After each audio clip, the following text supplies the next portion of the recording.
Hola, ¿qué tal? Les saludo con mucho gusto. Yo soy Alberto Miranda y el día de hoy quiero compartirles algunas reflexiones en torno a lo que es en el marco del Consejo Técnico Escolar, algunas reflexiones en torno a este asunto de las metodologías que se plantean para la implementación de de la nueva escuela mexicana en torno al logro de aprendizajes esperados.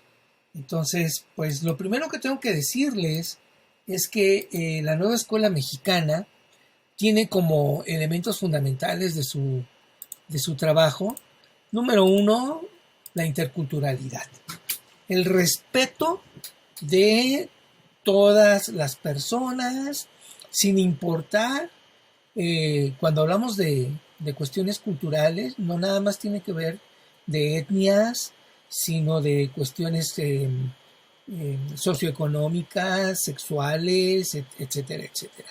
El otro elemento de la nueva escuela mexicana es ser inclusivos, ¿verdad? Y eso lo que nos permite es, pues, trabajar, tenemos que trabajar con quien nos llegue, y esa es una realidad que no podemos dejar de lado. Y a partir de eso, pues, poder hacer un respeto de la diversidad en función al respeto de los derechos humanos y de la autonomía que queremos que se ejerza en profesores y estudiantes. Primero los profesores, porque son los que tienen la tarea de, a través del trabajo profesional educativo, generar en los estudiantes elementos que les permita ser incluyentes, críticos, autónomos, empáticos y solidarios. Toma, ¿no?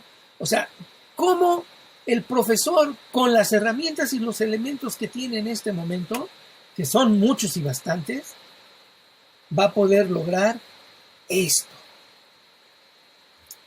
Bueno, yo creo que sí lo puede lograr con todo lo que tiene ahora.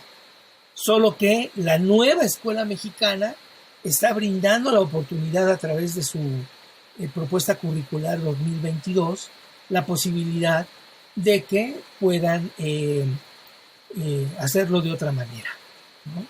La autonomía ha sido algo relativo en los profesores, porque durante muchísimos años nosotros trabajábamos en función a lo que el centro nos decía y nos daban los libros y las sugerencias didácticas, ¿no? Y una serie de cuestiones que no te permitían salir de lo que nos decían esos documentos. Y cuando en el sexenio pasado nos dicen, organízate como tú, dices, espérame tantito, o sea, no tenemos el hábito ni la costumbre de hacer ese tipo de cuestiones.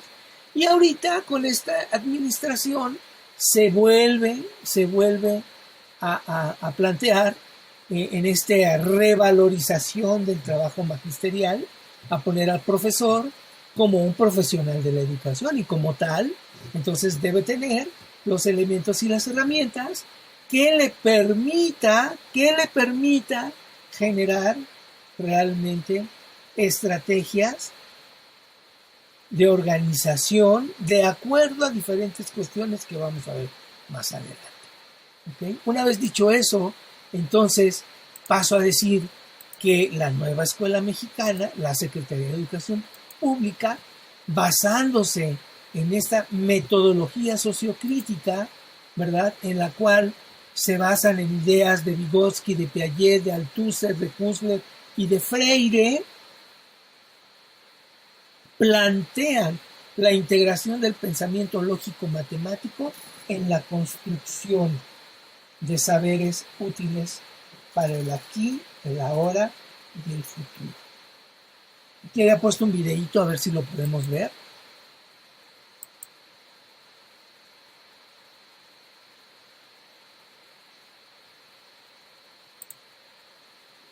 Modelación desde una perspectiva sociocrítica.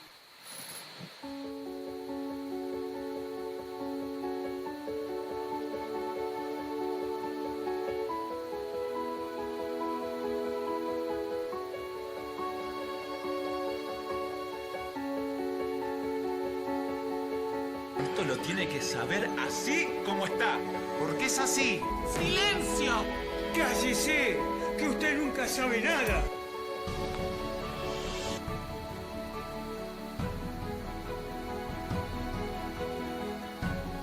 La educación sin libertad da por resultado una vida que no puede ser vivida plenamente. ¿Leyeron el libro? Era corto. Yo no lo leí, profe, ya se termina el año, basta. ¿Para qué me sirve todo eso? Yo quiero ser bailarina, no me sirve de nada. No, claro, no, si las bailarinas no estudian. A mí sí me va a servir. Voy a estudiar marketing, así que me va a servir. A mí tampoco me sirve de nada, profe. ¿Por qué no tenemos que comer años estudiando cosas que después no nos sirven de nada? La perspectiva sociocrítica surge en 1923 con los postulados de la Escuela de Frankfurt. Esta inserta una tendencia interestrutturante, busca crear una pedagogía liberadora y emancipadora. Sus exponentes, Habermas, Vygotsky, Piaget, Freire. Define el aprendizaje en relación con la formación de estructuras cognitivas, afectivas, psicomotoras y valorativas. Todo lo que nos rodea influye tremendamente en nuestro aprendizaje. Los espacios, los tiempos, las actitudes de nuestras familias, las emociones, los gustos y las creencias. Todo es parte de ese ambiente con el que nos construimos a nosotros mismos.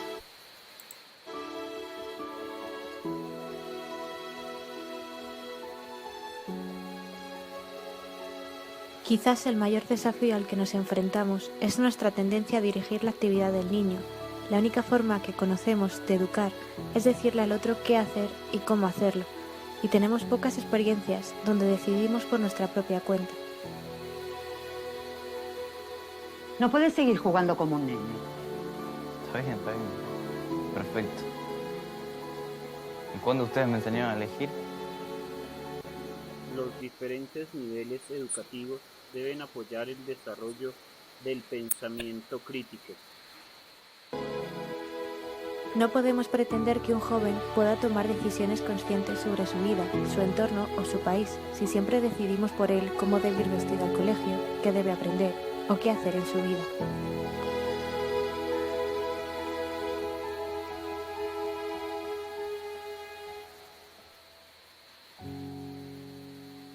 La modelación matemática es el medio a través del cual se reflexiona sobre problemas presentes en la sociedad para la toma de decisiones políticas y fenómenos sociales. ¿Para qué sirven las matemáticas? Primero que nada, las matemáticas no son solo números. Además de las cantidades, esta ciencia formal se ocupa de las relaciones lógicas que tienen que ver con la estructura, como el álgebra y la teoría de grupos, con el espacio, como la geometría y la topología, y con el cambio, como el cálculo vectorial y la teoría del caos. ¿Y entonces las matemáticas para qué sirven? Además de para reprobar alumnos. Hay dos posturas al respecto. La postura idealista dice que esta ciencia es como la poesía, la música y el amor. Es inútil preguntarse para qué sirven, ya que constituyen un fin en sí mismas. Son una hermosa construcción que la civilización ha ido edificando y posee tal lógica, coherencia y elegancia que solo podemos maravillarnos e intentar contribuir a engrandecerla. La postura práctica dice que las matemáticas sí que sirven, y para todo, no solo para pedir que te den bien el cambio en la tienda. Las matemáticas están presentes desde los cálculos que se necesitan para construir puentes hasta las operaciones que se requieren para programar todo lo que hacen las computadoras, así como en la música y en el arte. El poder de las matemáticas es sorprendente. Un ejemplo del uso de la modelación matemática es este proyecto ambiental. Los bosques de nuestro país cubren una superficie de 16 millones de hectáreas. 2,7 millones corresponden a plantaciones forestales. La modelación matemática puede aportar datos significativos para el desarrollo de esta industria del país. En nuestra investigación, construimos indicadores que permiten cuantificar la correlación espacial entre dos imágenes georreferenciadas. Los resultados permiten generar herramientas visuales para el análisis de variables tales como la altura y el rayo basal de los árboles con las que es posible proyectar, por ejemplo, el volumen de la producción forestal. Se trata de una herramienta que además podemos aplicar a otras áreas relevantes para nuestro país, como la agricultura, el medio ambiente y la minería.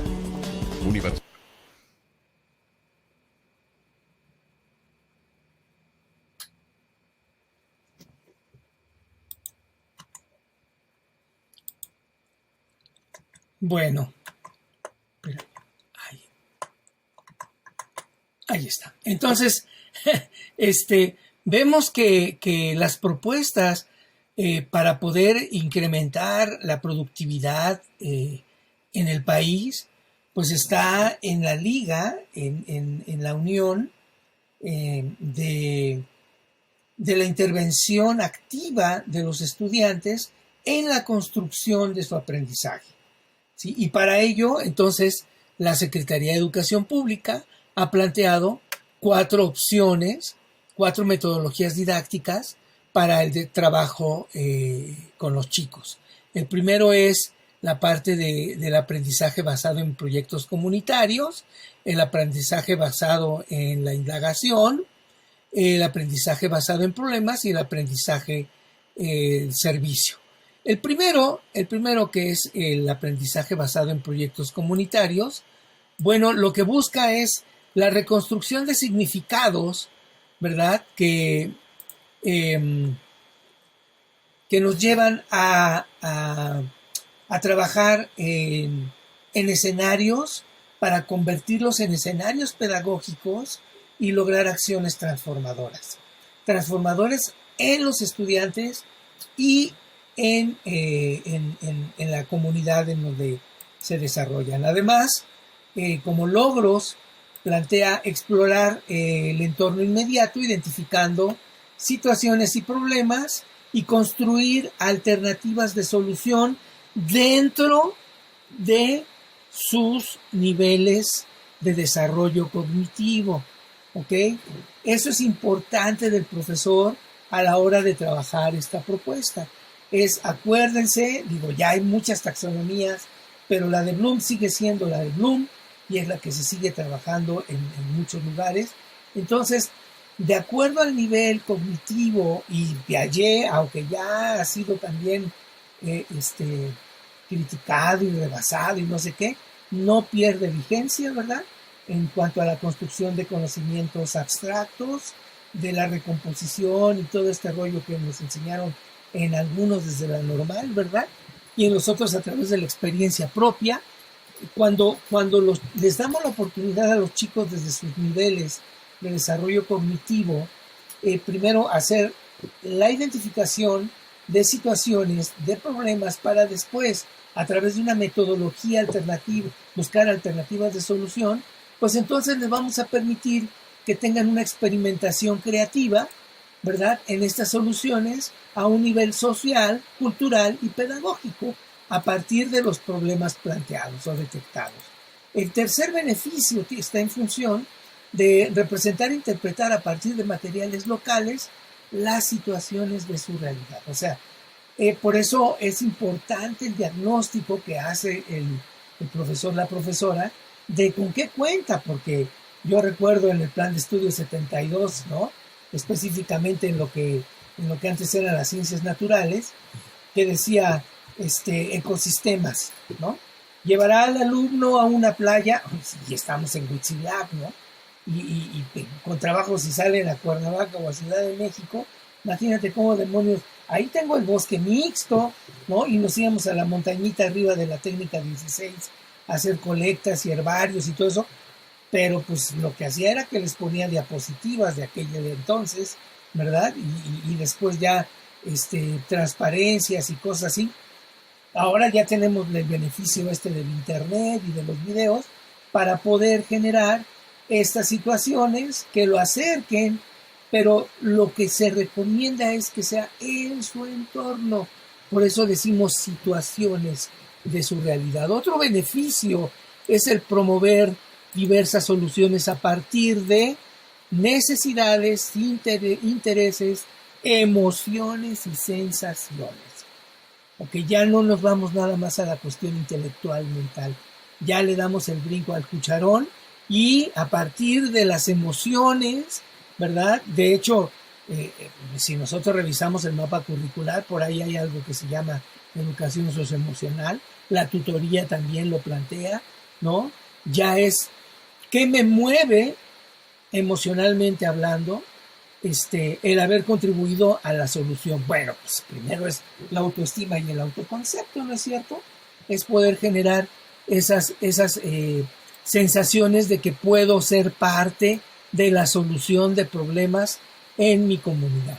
Y además también realiza actividades desafiantes, permitiendo aprender nuevos lenguajes que pueden ser lenguaje técnico, lenguaje digital, lenguaje artístico, en fin, una diversidad que le permitan aprender, divertirse, ¿verdad? Que es algo también importante, crear y socializar. ¿Ok? ¿Por qué? Porque qué barbaridad dice.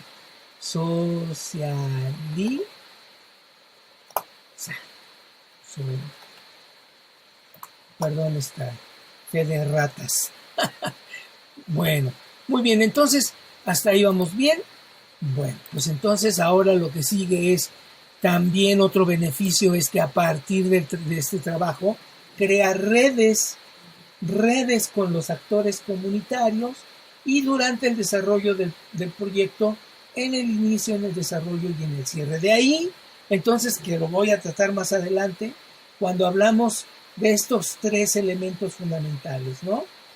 Interdisciplinariedad, multidisciplinariedad y transdisciplinariedad, que no es lo mismo, pero es igual, ¿verdad? La interdisciplinariedad, cuando hablamos de las ciencias naturales o las ciencias sociales, son las ciencias que están alrededor de y que se vinculan para trabajar en función de la resolución de una problemática, ¿no? Las ciencias naturales, biología, física, química, las matemáticas también como ciencia dura, y cómo entre ellas interactúan para solucionar un problema.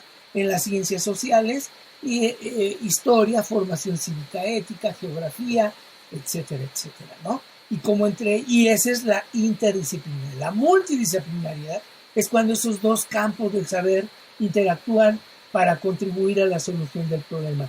Y la transdisciplinaridad es cuando vamos más allá del salón de clases, de la escuela, y nos integramos en la comunidad para poder contribuir a la solución del mismo, ¿no? Entonces, por eso hablamos ya a nivel de transdisciplinariedad. Ese es el gran reto, llevar la escuela afuera de las paredes físicas, ¿no? Y ese es un modelo que nos permite lograrlo.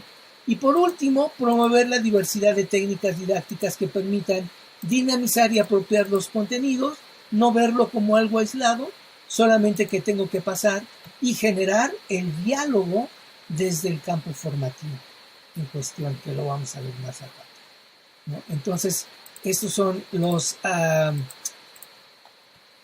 logros a partir del proyecto del aprendizaje basado en proyectos comunitarios, ¿verdad? ¿Cuáles son las fases que plantea? Bueno, son tres básicamente, ¿verdad? La planeación, el planteamiento del problema y la ruta de acción. El primer elemento es identificación del problema, después es un rescate de conocimientos previos que nos permita hacer hipotetizar. Hipotetizar, que es proponer planteamientos de las causas y las soluciones a ese problema que se está dando. Y después es la planificación, o sea, realizar planteamientos, producción del proceso, tiempos y acciones. Y estas acciones y estos tiempos son negociables. Sí, ya sé que tenemos que cubrir un calendario escolar, ya sé que tenemos que cubrir tiempos para la evaluación, solo que aquí el profesor, la profesora, debe generar como colchones de tiempo que le permitan realizar esta actividad sin presiones. Y si la dirección, control escolar, solicita la calificación del segundo o del primer momento, lo único que tiene que hacer el profesor, y ese es el otro punto con el que vamos a terminar la sesión, es la evaluación y las calificaciones. Hace un corte hasta donde va. Eso de que dicen, no, pues es que todavía no termino el proyecto. Oye, digo, haces un corte ahí y tú ves cómo van. Tú debes llevar una secuencia, ¿verdad? De los trabajos, de los avances, y con base en eso puedes emitir la evaluación correspondiente. Entonces, la negociación en términos de acciones y de tiempos es algo que nos da también y que nos enseña a nosotros como profesores la flexibilidad, que yo conozco a 2-3 compañeros que durante su etapa de estudiantes eran como el alma de Judas, y ahora sí como que son, ¿no? Muy rectos, muy directos. Tranquila la anguila y calmado el venado. El segundo punto es acción, producciones para atender el problema. Empezando con el acercamiento. Una vez que ya nos pusimos de acuerdo, una vez que ya sabemos cómo vamos a entrarle al asunto del trabajo en el campo, pues entonces empezamos con el acercamiento, que son dos fases o subfases, por decirlo así. La exploración del problema a través de la investigación de fuentes directas e indirectas. La exploración del problema es diagnóstico, es ver cómo a través de la mirada de terceros ven el problema que nosotros identificamos o que los estudiantes identificaron en su comunidad. Entonces, las fuentes directas son entrevistas a gente mayor de la comunidad, al párroco, al médico del centro de salud, al director de medio ambiente, qué sé yo, ¿no? O sea, esas son las fuentes directas, y las fuentes indirectas son todo lo que se ha escrito en torno a la problemática en tesis, en investigaciones, en artículos o en videos de YouTube o lo que sea, ¿no? A partir de eso, entonces, se recaba la información pertinente de la visión de terceros sobre el problema y se compara con lo que nosotros, se describe, se explica con base, insisto, a los niveles cognitivos básicos. Este trabajo nos lleva, retomando a Bloom, ¿verdad? Conocer, comprender y aplicar, si no me equivoco. Son los 3 primeros básicos, se llevan a cabo en el salón de clase y están aquí presentes. Ahí es donde van a trabajar los profes para poder generar este primer acercamiento. Después viene comprensión y producción. Se tiene toda la información recabada, se analiza, se sistematiza. Esto es, se contrapone con lo que yo creo, con el rescate de conocimientos previos, más lo que dice la comunidad, más lo que yo investigué en fuentes indirectas, y entonces se arma para poder organizarla y poder plantear producciones de socialización de esto, y a partir de ello generar opciones de resolución, que es la experimentación y revisión de producciones. El tercer elemento es el reconocimiento, que nos permite identificar cuánto avanzamos, qué dificultades hubo en el proceso, qué ajustes puedo tomar para decidir y llevarlas a cabo en acciones futuras. Si lo que nosotros hicimos realmente es, o la propuesta que está proponiendo el estudiante es pertinente aplicarla, o no depende a veces de nosotros o de quien lo está planteando, ¿no? Y por último, la concreción. La concreción tiene que ver con elaborar la primera versión del producto, que es el primer borrador, por decirlo así. ¿Por qué? Porque la tercera fase del proyecto tiene que ver con la intervención, la difusión y el seguimiento de producciones. Cuando hablamos de integración, estamos hablando de que ya sea que todo el grupo trabajó en torno a un problema, o por equipos trabajaron diferentes aspectos de un solo problema, ¿no? Entonces se integra, cada quien expone el resultado de su proyecto, se hacen exposiciones, se explican las soluciones que se están planteando, existe una retroalimentación grupal para poder, aquí traigo a cuenta al buen Gene Stanford, ¿verdad? Este educador norteamericano que trabaja a partir de dinámicas grupales, la parte de la productividad, ¿no? En el que todos contribuyen a través de sus exposiciones para que en plenaria nos pongamos de acuerdo y podamos generar una propuesta de intervención. ¿Cómo la ven? Interesante, ¿no? Hasta acá y apenas vamos con el primero. Y entonces, cuando nosotros ya terminamos, ya nos pusimos de acuerdo, entre todos los equipos hacemos una presentación final que contribuya a dar cuenta de la problemática, de la atención que se le dio para llegar a la solución que se está planteando, ¿verdad? Después tenemos lo que es las consideraciones. Y las consideraciones nos pueden llevar precisamente a la aplicación de la propuesta generada en torno a la difusión, ¿verdad? Y esto lleva seguimiento, evaluación e impactos del producto. Estamos viendo que un proyecto de intervención comunitaria no se lleva en una clase. Mínimo son 4 o 5 clases. Y eso nos lleva a abordar 3 aprendizajes esperados. Y eso me lleva a que yo, profesor, tengo que juntarme y ponerme de acuerdo con los maestros de las otras asignaturas que integran este campo formativo para que sea un solo proyecto y no cada maestro quiera hacer su proyecto. Pobres chavos, ¿no? Si así los tenemos todos turulatos por el confinamiento que nos retrasó 2 años, seamos honestos.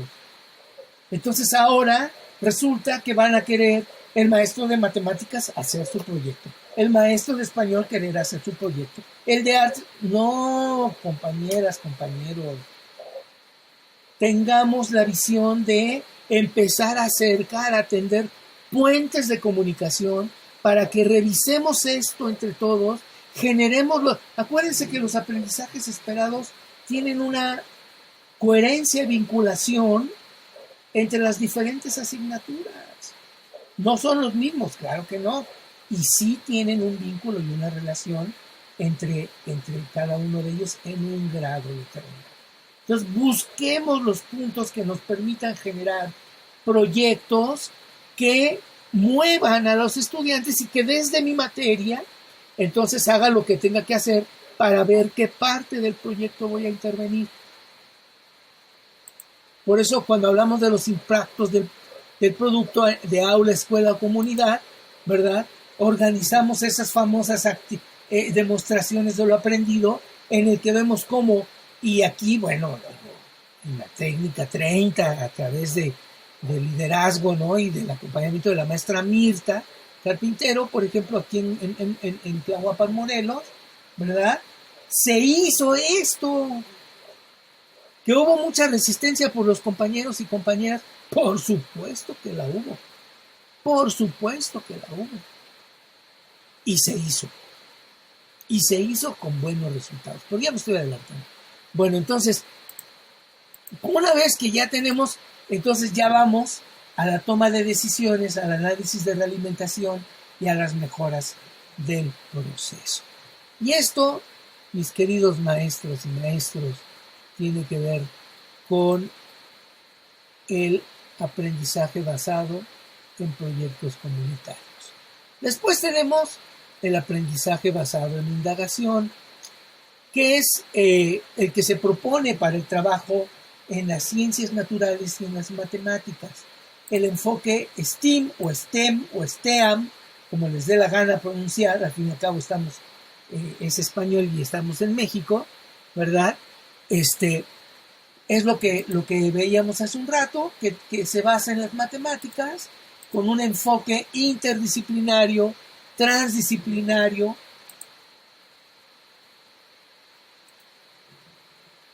Esto es la vinculación de lo que tengamos en la comunidad, ¿no? Empresas, industrias, centros de trabajo, museos, espacios públicos y escuela que contribuyan al logro del trabajo, el logro del aprendizaje esperado, ¿no? A través del trabajo didáctico en el aula y en la comunidad. Lo que buscamos a través del enfoque es vincular elementos o materias como artes y español. Muy bien. ¿Cuál es la justificación del método STEM? STEAM, ¿no? Como vapor, yo creo, pero bueno, ahí hay que buscarlo, ¿no? Es de nuevo trabajar a través de un enfoque interdisciplinario y transdisciplinario que contribuye a explicar saberes desde la ciencia y la comunidad. En la actualidad se ha roto, y aquí les invito a revisar a José Ignacio Pozo, que es un pedagogo español que ha trabajado mucho esta parte de la enseñanza de las ciencias en la escuela.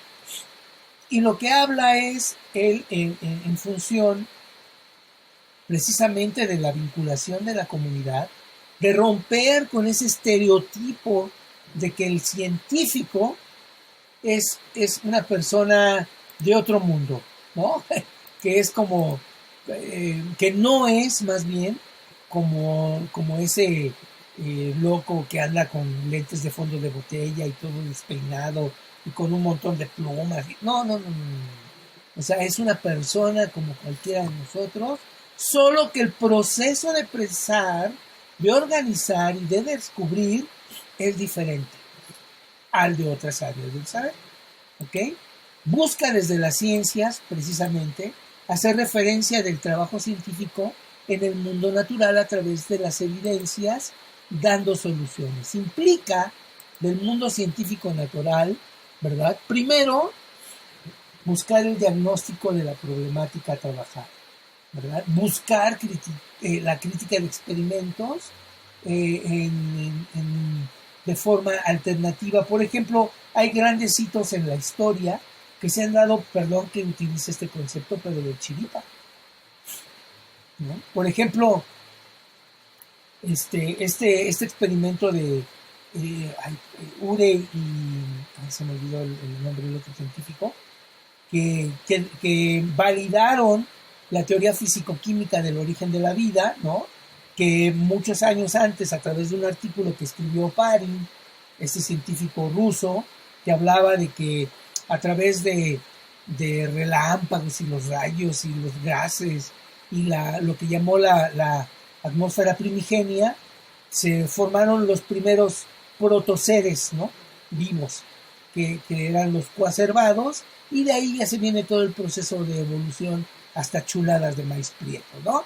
Entonces, Urey y Miller, ya me acordé, ¿no? Entonces ellos estaban haciendo otro experimento totalmente diferente en ratones para ver los impactos de proteínas y no sé qué rollos, y resulta que tenían que someter a temperaturas en un aparato y todo esto, ciertas sustancias para ver la cantidad de proteínas que se generaban, y resulta que al laboratorista se le olvidó apagar el experimento y lo dejó toda la noche, y al otro día que llegaron pues vieron todo un masacote ahí, todo totalmente alterado, y entonces pues ¿cuál es la primera reacción? Que lo pusieron como lazo de cochino, ¿no? Al pobre laboratorista, pero después pues uno de los dos, creo que Urey es el que estaba leyendo el artículo de Oparin, y dijo, no tires, vamos a ver qué se formó, vamos a ver qué hay, ¿no? Y entonces ahí está, ¿no? O sea, no es cualquiera agarra y dice, y pesa fregadera y llora y te vas, cabrón, ¿no? No, aquí es, ok, vamos a ver qué hay. Curiosidad científica, ¿no? Y entonces empezó a analizar Y resulta que lo que empezó a revisar concordaba con el artículo que leyó de Oparin. Y dijo, caray, esto tiene como una situación interesante. Y entonces empezó a reproducir las condiciones de esa regada o metida de pata de su laboratorista y llegó a ganar el premio Nobel. Los dos ganaron el premio Nobel por ese experimento erróneo que lo que hace es que lo que nos enseña es ver oportunidades en situaciones aparentemente conflictivas, ¿no? O frustrantes o de aparente derrota. Entonces, la cuestión aquí es cómo la cuestión científica, es flexible, aunque trabaja bajo ciertos lineamientos, ¿no? La distinción de la planificación de la investigación, la investigación de conjeturas, la búsqueda de información, construcción de modelos, debate entre compañeros, compañeras, compañeros y construcción de argumentos coherentes, se ve en esta pequeña historia que les acabo de narrar. ¿Sí ven la importancia? Cuando tú lo platicas así a los chicos, pues hasta le metes aquí de tu ronco cerebro y claro corazón y puedes generar elementos de interés en el estudiante, ¿no? El enfoque STEAM permite primero comprometer al estudiante a través de preguntas, de problematizaciones de corte científico y tecnológico. Además, permite planificar e indagar diseños en el campo, en el aula y en el laboratorio. Lo sensibiliza ante la toma de decisiones a partir de diseños experimentales. Fomenta la medición de variables a través de las matemáticas y del uso computacional. Aquí compañeras, compañeros de aulas de medio, de informática, también tienen chamba, ¿verdad?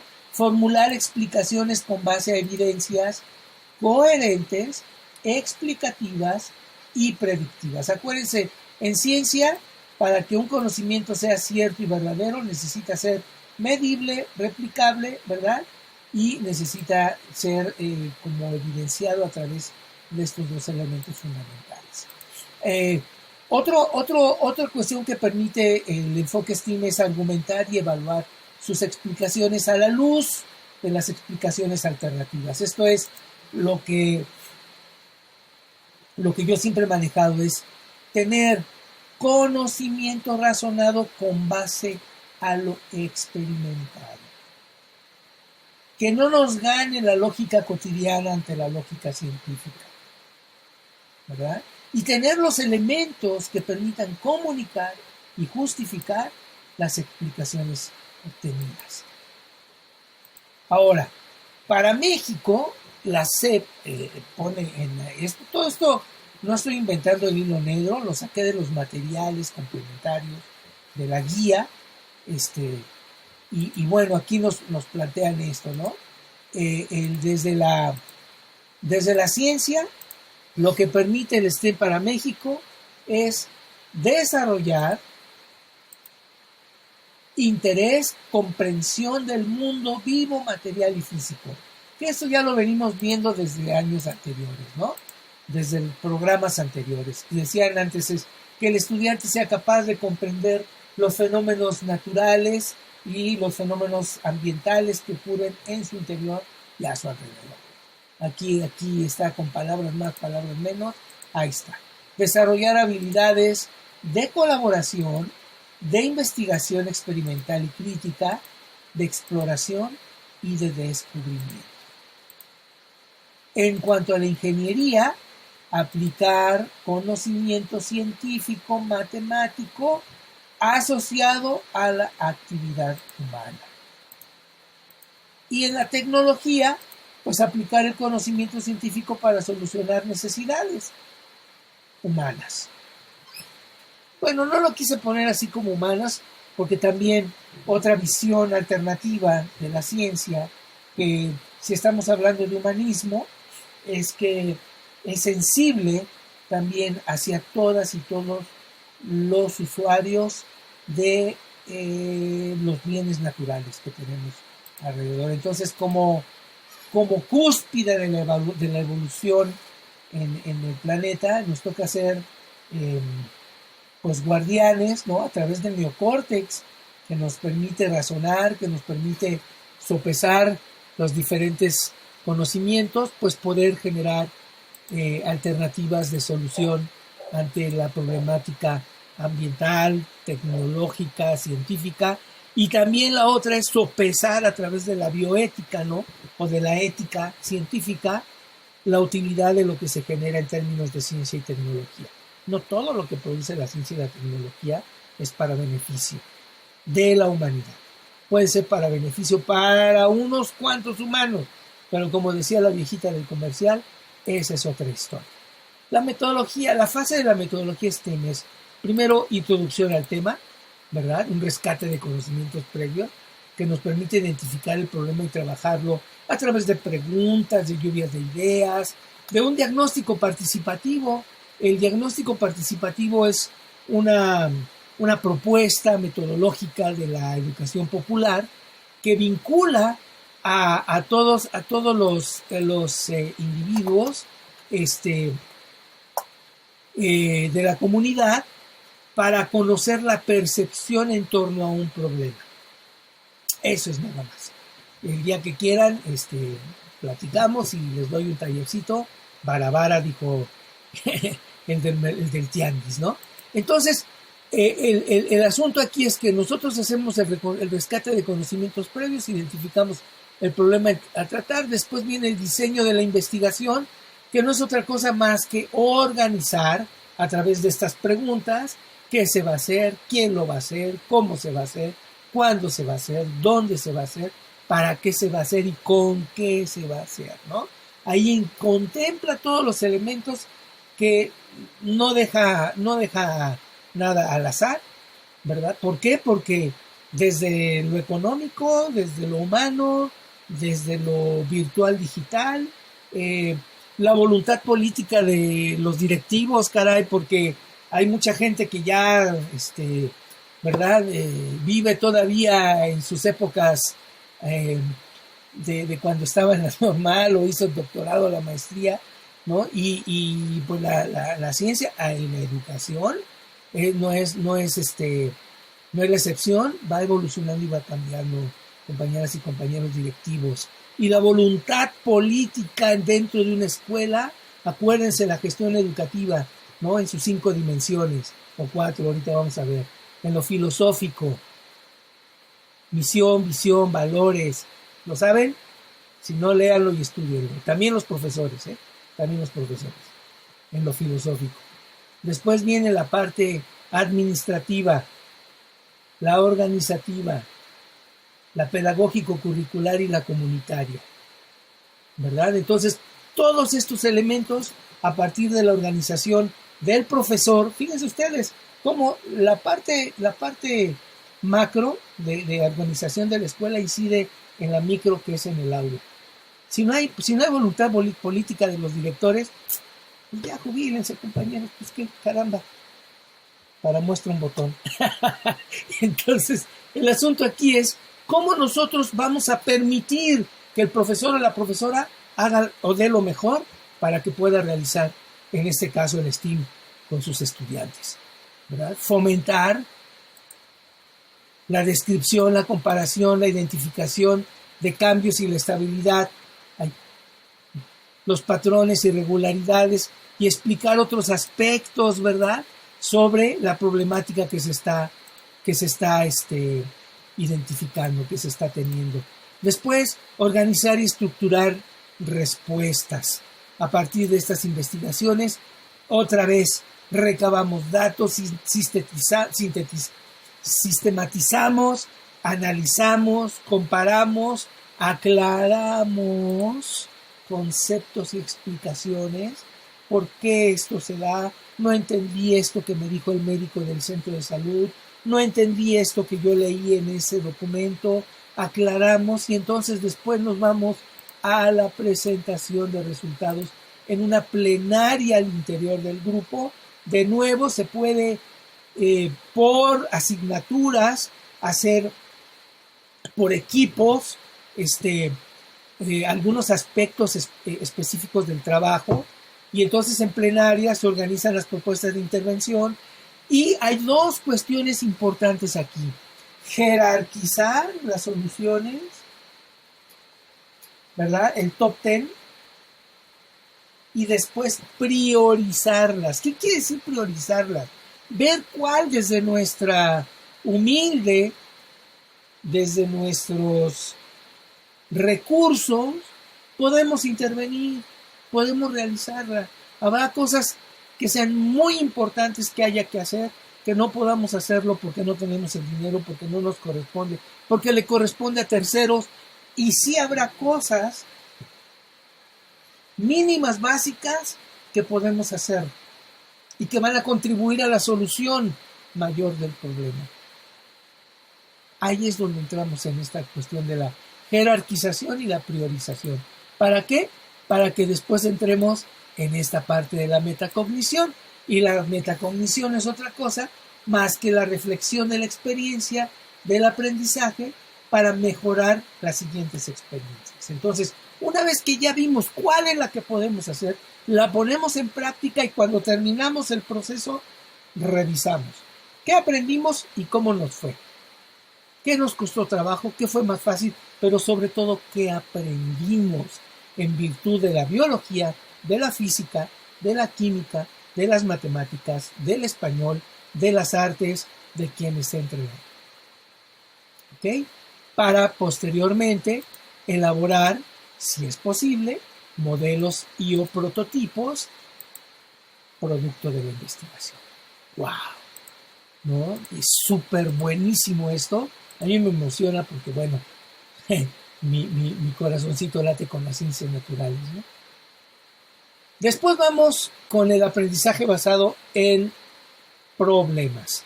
Y la justificación metodológica para esto es precisamente orienta la solución de problemas reales más allá del aula. Los aprendizajes se brincan más allá del aula, ¿no? Promueve una visión desde diferentes puntos de vista de la asignatura o las asignaturas y los otros campos formativos dentro de la escuela y afuera en la comunidad. Promueve un pensamiento crítico con base a la solidaridad con la comunidad y los hace responsables de la naturaleza, ¿no? El ABP, el aprendizaje basado en problemas, es muy similar, todos son muy similares. La única cuestión es que dependiendo del campo formativo en el que se quiera tratar, es donde vamos a utilizar, ¿vale? ¿Cuáles son las fases del ABP? Bueno, primero la presentación de la problemática, la reflexión inicial. Como siempre, acuérdense del gran David Ausubel con el rescate de conocimientos previos, ¿verdad? ¿Cuáles son los saberes sociales, los saberes escolares en torno al problema a trabajar? Delimitarlo a partir de las necesidades y los intereses de los alumnos, y después empezar a hacer un ejercicio de hipotetización, de asegúnes, de posibles soluciones y posibles causas de ese problema, para posteriormente pasar a plantear una ruta de trabajo que estará basada en acciones, en responsables, en tiempos y sobre todo, de nuevo, en recursos económicos, humanos, materiales, digitales y virtuales. ¿Cuáles son los digitales y virtuales? Pues que si vamos a hacer un video, que si los alumnos van a hacer una presentación, que si los alumnos van a hacer una infografía, que si los alumnos van a hacer una conferencia magna en torno a la comunidad, que esté el ayudante municipal o el presidente municipal para darle a conocer todo el ejercicio y poder plantearle. Hay una actividad en español, bueno, eso es todavía en el plan de estudios 2017, no sé si para español del que viene también se plantee, en la cual se les enseña a hacer cartas a los chavos, cartas de petición, ¿no? Pues en lugar de hacer la carta se hace una presentación magna, ¿verdad?, en la que participan todos los involucrados. El profesor solo guía el trabajo, maestro. Tú vas a ser el coach detrás del equipo, ¿ok? Bueno, después viene la acción, y cuando hablamos en ABP en términos de acción, es de nuevo indagar directa o indirectamente las visiones en torno al problema, plantear propuestas de intervención y organizar la información para compartirla en una plenaria grupal. Y a partir de esa plenaria grupal, poder generar la presentación o la presentación magna, ¿verdad?, que va a divulgar, que va a mover a la reflexión y que van a proponer la solución que el grupo generó. Aquí es importante que tú, maestro o maestra, no metas tu cuchara. La cuchara que vas a meter es para ayudar a los chicos a que vayan construyendo. Y la solución, acuérdense, la solución, si está sustentada con los conocimientos que se están dando, está bueno, está bien. A lo mejor no es lo que tú consideras que es lo mejor desde tu punto de vista, pero desde el punto de vista del proceso de intervención didáctica, ahí está, no hay vuelta de hoja, ¿vale? Bueno, este es el famoso ABP. Y después nos vamos al aprendizaje servicio. El aprendizaje servicio lo que hace es integrar el servicio comunitario y el aprendizaje escolar. El aprendizaje servicio crea redes sociales comunitarios de intervención en la cual, a través de la pedagogía de la experiencia, aquí me acuerdo mucho de Makarenko, ¿no?, y de Freinet, Celestín Freinet, en la cual era el trabajo en el aula para la aplicación en la sociedad. Entonces, la pedagogía de la experiencia relaciona alumnos con su realidad cotidiana y comunitaria para aplicar los saberes escolares en proyectos articulados que buscan analizar las necesidades del contexto comunitario y contribuir a un cambio efectivo y transformacional. Toma la Pachuca, ¿cómo la ven desde ahí? ¿Verdad? Siempre el elemento convivencial en un entorno colaborativo y cooperativo, ¿verdad? O sea, es yo colaboro como individuo, como persona, para cooperar, o nosotros como estudiantes, como escuela, de manera colaborativa construimos una propuesta de intervención para cooperar con la comunidad en la solución de una problemática a través de una intervención de servicios. ¿Cuáles son los elementos de trabajo que plantea el aprendizaje en servicios? Bueno, detección de necesidades sociales, ¿verdad? Esto puede ser de nuevo a través de entrevistas, de investigaciones periódicos o de lo que el mismo estudiante puede tener como percepción, diseño de un servicio y desarrollo de aprendizajes necesarios. Sus características son protagonismo activo, los alumnos acompañados por docentes y tutores. ¿Okay? Aquí aparece la figura del tutor, porque, bueno, ahorita no les digo, no les spoileo lo que viene. Un servicio solidario planificado de acuerdo a las necesidades comunitarias y un aprendizaje intencionadamente planificado que tenga vínculo y relación con los contenidos curriculares. Esperaremos a que la Secretaría de Educación Pública dé a conocer ya este elemento fundamental para el desarrollo de estas propuestas. Este es el aprendizaje en servicio. Ahora bien, quiero comentarles lo siguiente. En términos de campos formativos, acuérdense que son cuatro campos 4 campos formativos, ¿no? Y entonces lo que quiero compartirles es qué metodología se sugiere se trabaje desde cada campo formativo. Por ejemplo, lenguajes. Lenguaje lo integran español, inglés, lengua indígena y el arte como lenguaje, ¿verdad? Y entonces, ¿qué se sugiere trabajar en este campo formativo? El aprendizaje por proyectos comunitarios. De nuevo, los titulares de estas asignaturas tendrían que juntarse para poder diseñar un proyecto comunitario que tenga que ver con aprendizajes esperados fundamentales o de soporte que quieran lograr. ¿Va? Después tenemos saberes y pensamiento científico. Ahí se recomienda el STEM o como quieran, como les dé la gana, ¿verdad? ¿Quiénes integran? Matemáticas, biología, física, química y tecnologías, ¿verdad? Después viene el campo formativo, ética, naturaleza y sociedad. Ahí se recomienda el ABP. ¿Y quiénes lo integran? Historia, geografía y formación cívica ética.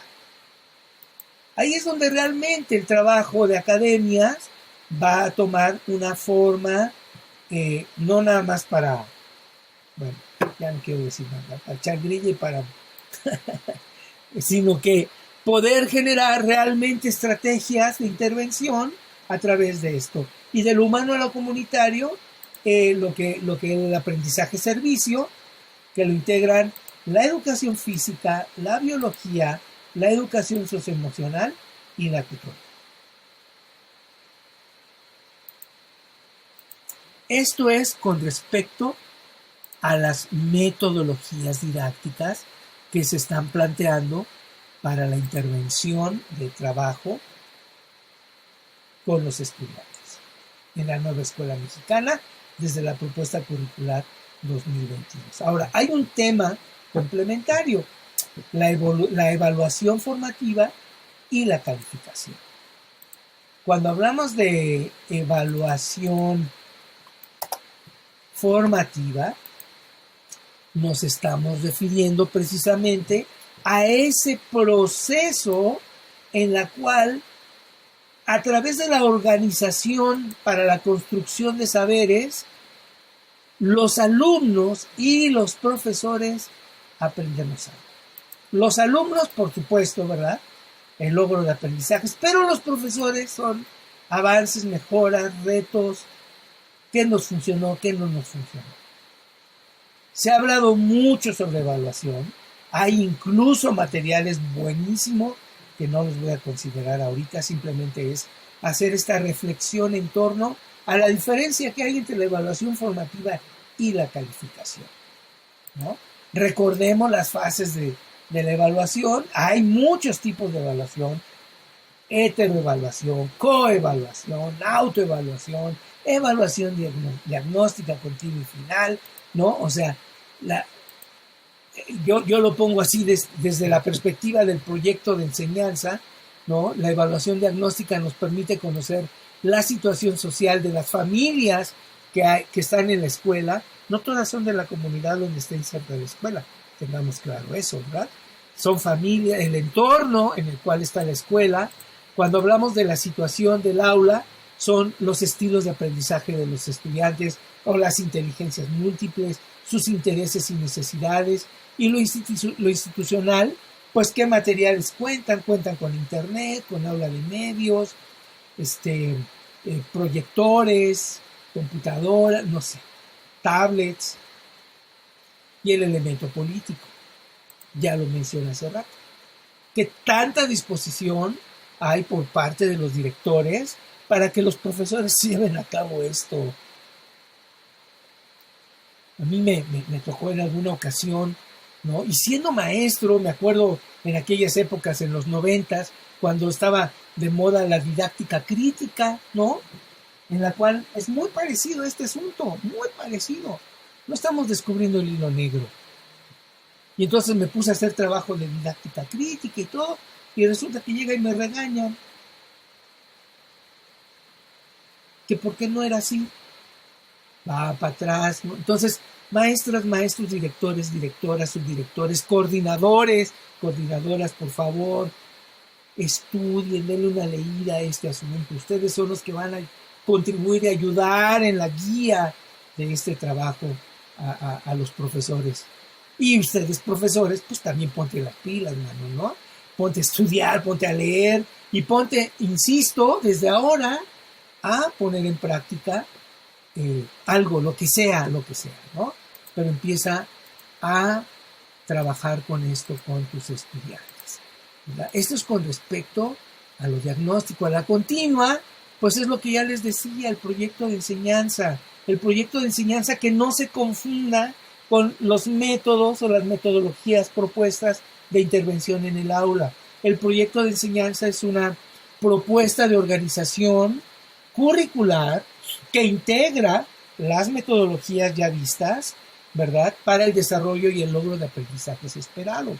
También, si les interesa, ahí les doy un tallercito cuando gusten, nada más con tiempo, ¿verdad?, para que no me agarren las carreras y podemos trabajarlo con mucho gusto, ¿no? El proyecto de enseñanza es, a partir de aprendizajes esperados, poder organizar el ABP, el proyecto comunitario, el STEAM o el aprendizaje servicio, el trabajo, que tengamos todo listo, que tengamos todo preparado para poder llevar la continuidad sistemática de nuestro trabajo. Y la final, que esto ya me lleva precisamente a la parte de la calificación, que es esa valoración numérica que, aunque la nueva escuela mexicana lo sataniza, ¿verdad? ¿Por qué? Pues bueno, por el peso, gran peso que se le ha dado, y que también los profesores hemos abusado, porque pedimos en 1000 trabajos y resulta que solamente evalúas con las firmas del cuaderno. O sea,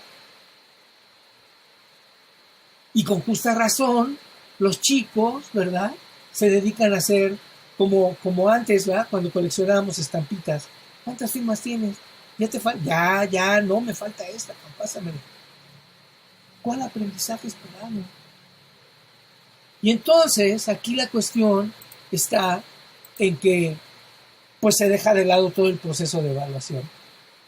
Todo lo que se hizo a lo largo del tema, del momento, de lo que sea, pues se va a la basura. En términos de visión del estudiante, estoy hablando aguas. No digo que no sirve, claro que sí, pero desde la cuestión de la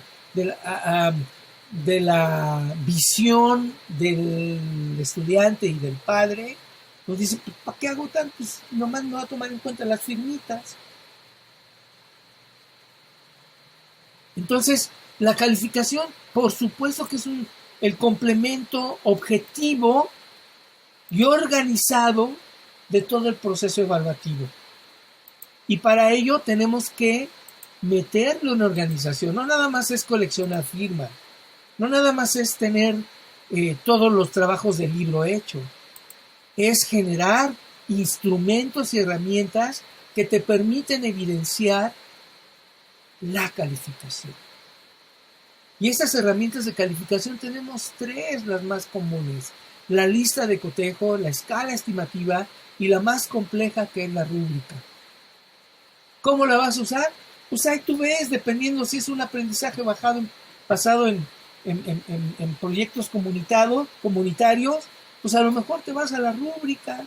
Si es un aprendizaje servicio, una escala estimativa, una lista de cotejo.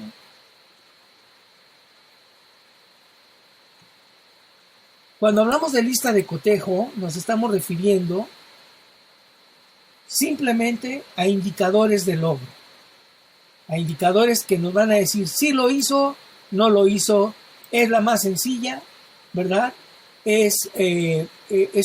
Aquí el nivel de logro es difícil de valorar, porque nada más es si lo hizo, no lo hizo.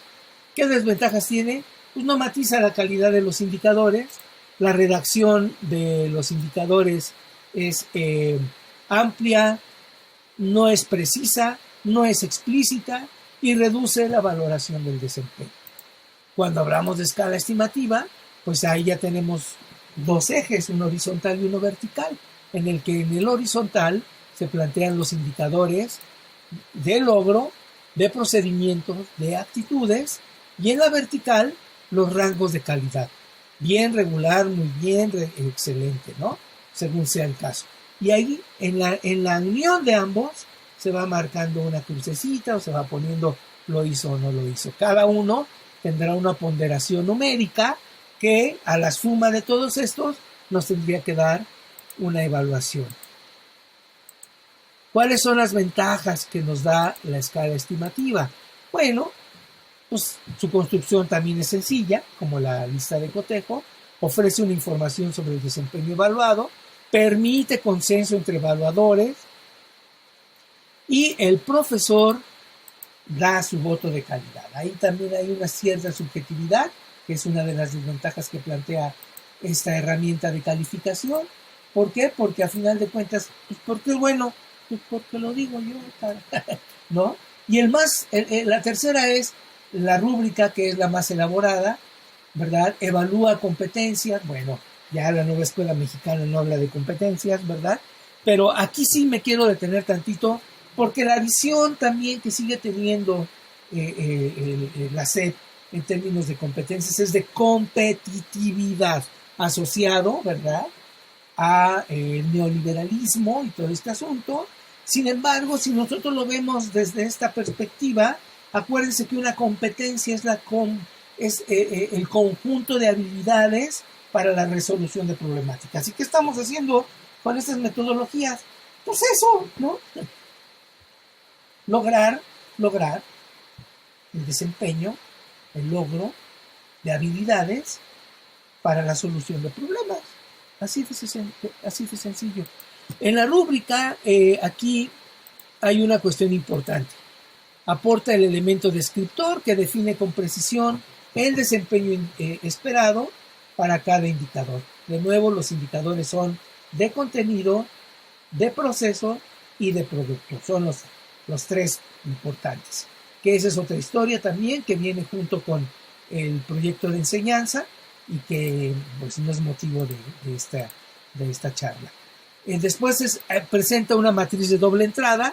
El eje vertical van los indicadores, en el eje horizontal van los niveles de desempeño, ¿verdad?, que pueden ser insuficiente, suficiente, bueno, destacado, y en el cruce de ambos, aquí ya no es como en el anterior, sino que hay un elemento descriptor que define con precisión el desempeño esperado para cada indicador. ¿Sí? ¿Por qué es suficiente?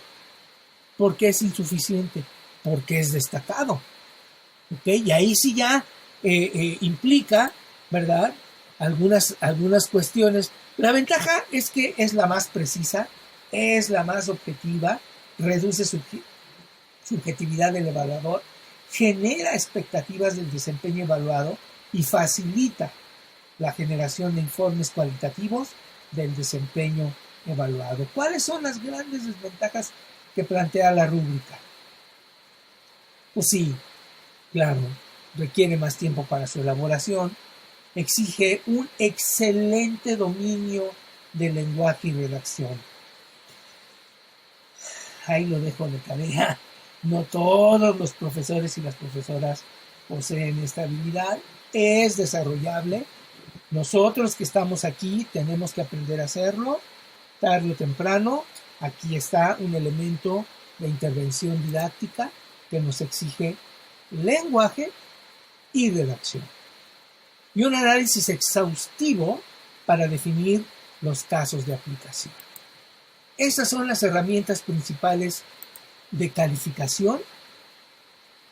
Hay que ponerlas en práctica para poder generar evidencias que nos permitan, a partir de las metodologías propuestas acá, ¿verdad?, generar la calificación pertinente y tener estas herramientas que estoy planteando acá, como si llega un alumno, oiga, ¿por qué me puso 6? Ah, mira, vamos a revisar la rúbrica. Aquí está. Y ya no tienes ningún problema con eso. Oiga, Oiga, ¿por qué le puso a mi hijo 8 si mi hijo es de 10? Ah, ¿cómo no? Aquí está, mira. Pum, pum, pum, pum, pum, pum, pum. Aquí está. Ah, no. ¿Ves? Te dije que te pongas a trabajar. Bueno, así pasa. ¿Cuál es el reto? Pues sí, hacerlo, ¿no? ¿Con qué? ¿Cómo? Pues con compromiso, con constancia y con fuerza de voluntad. Así de sencillo nada más. Y pues con esto termino mi intervención. Espero les haya sido de utilidad y de interés. Ojalá que esto contribuya a los logros de la sesión para la cual se hizo este material, y pues agradezco la invitación para poder estar acá. Les envío mis saludos, mis consideraciones, y estoy a la orden para poder generar otros espacios. Ojalá podamos hacerlo ya de manera presencial para convivir y platicar con ustedes, con sus profesores, y bueno, pues les deseo todo lo mejor. Muchas gracias. Hasta luego.